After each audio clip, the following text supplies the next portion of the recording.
I remember speaking with someone who was very distraught about their relationship with Hashem, their spiritual connection.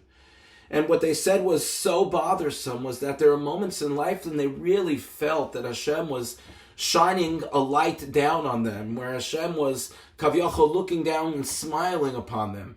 And then they said that they made mistakes that they were very ashamed of, and they felt that as a result there was no way that Hashem would be smiling upon them. There was no way that Hashem would be proud of them. And this person continues to feel very disconnected and very down.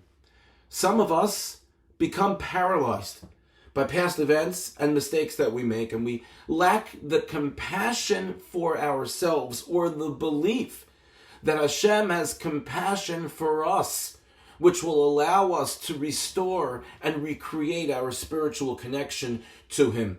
Rabbi Menachem Habavli Zatzal explains that there's a lesson to be derived from the very first task of the Kohanim in the Mishkan and the Batei Mikdash each and every day that applies to our lives and to this theme.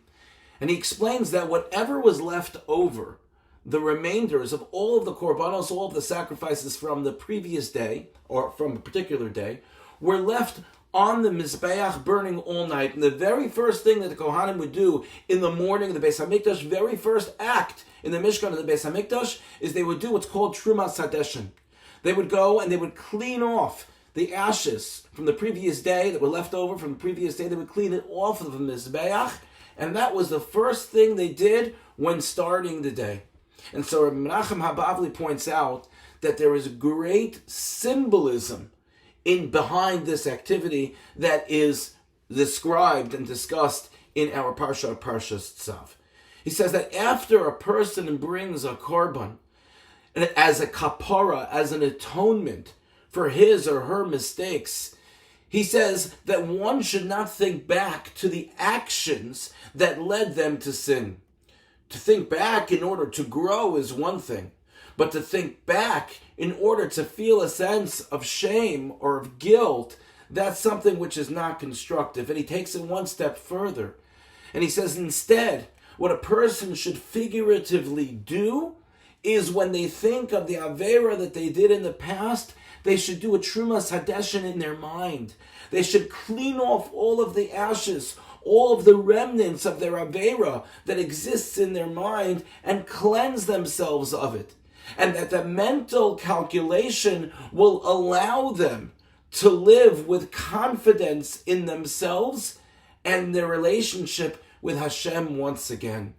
Too often, we allow the guilt and the shame that is attached to the misdeeds of our past to weigh us down and to negate the possibility of us being able to believe that Hashem is proud of us and that Hashem wants to be connected with us. Instead of paralyzing ourselves, Hashem says to lift ourselves up and to recognize that what's past is the past, and what's before us is a new day, a day full of opportunity. If we believe that Hashem can have compassion for us, then we certainly should have compassion for ourselves.